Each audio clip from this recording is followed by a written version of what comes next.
The brief was to create something never seen before, the ultimate celebration of Phantom. It's not that we set out to design and craft the most complex wood set ever, but that is what it has become. We took all the in-house knowledge from previous projects and enhanced these further with crafts that are new to Rolls-Royce. By combining these technologies, we have pushed the blackwood veneer to its sculptural limits.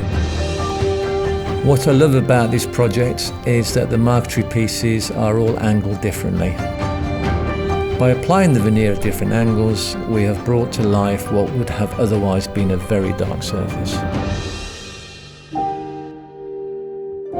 We've also created more of a tactile experience with the addition of 3D marquetry pieces.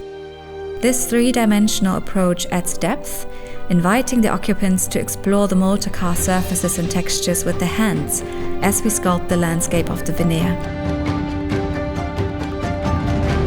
The final touch is gold leafing. This remarkable wood treatment represents a completely new form of wood sculpting and a significant evolution of contemporary craft.